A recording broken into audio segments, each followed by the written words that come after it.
Well, if you weren't terrified of artificial intelligence and the robots taking over humanity as a whole, you should be, because there's a new opinion piece out in the Wall Street Journal written by a CEO of one of these AI companies saying, hey, there's some really disturbing things happening. Let's bring our panel back.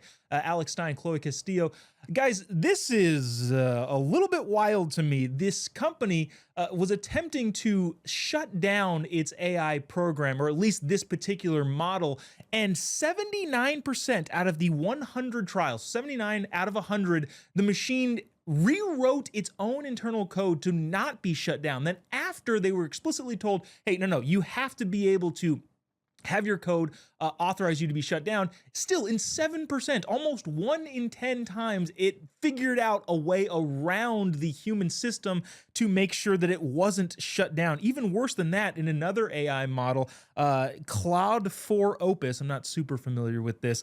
Alex, the researchers who were studying whether or not the AI system could get shut down or moved told the AI system, hey, we're going to potentially move to a different system, a different model here. And the AI model then used emails to try and blackmail the head researcher there into not moving the AI models. I mean, this seems pretty Terminator-esque to me. Are we scared about this? Should we put the brakes on? Is there somebody who's calling out saying, hey, this is a super big potential problem we've got on our hands?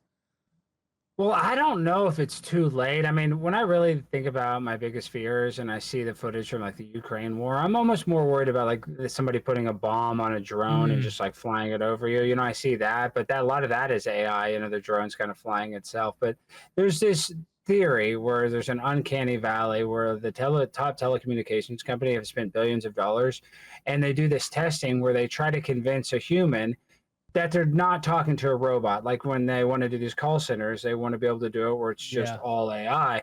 But human beings can always figure it out. So my point is like AI will never be able to create the same art. They will be able to create stuff and it'll be very similar, but like they won't be able to be the same as human. Does that mean that they're not a threat? No, they're a huge threat to our existence.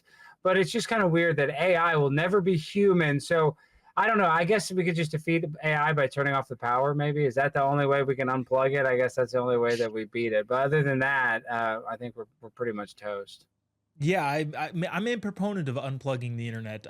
Chloe, my biggest concern is that libs are going to try and get AI to vote, saying no, they're sentient human beings and deserve the rights that American citizens have. Chloe, I don't know, is this as concerning in your world, or to Alex's point, I do think that people will seek out human-made things. I find myself doing that all the time, especially in the artistic world. How much do we have to worry about this? Well, honestly, as far as voting goes, that never even crossed my mind. So you have a new concern, for me to worry about now. But as, but Sorry. as but as far as art goes, what Alex said is, I think, true. People do want art that sounds like it's a human creation.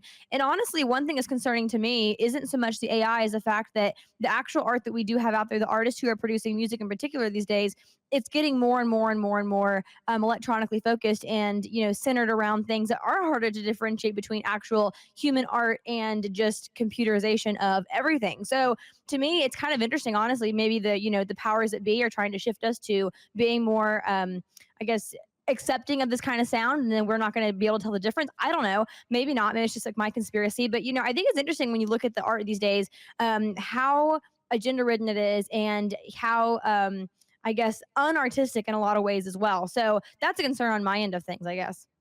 Yeah, I my vote would be to unplug the internet. I'm not sure if that's somebody you have to call, if President Trump could do it, but the internet I think is unfortunately been a net negative, and this really concerns me.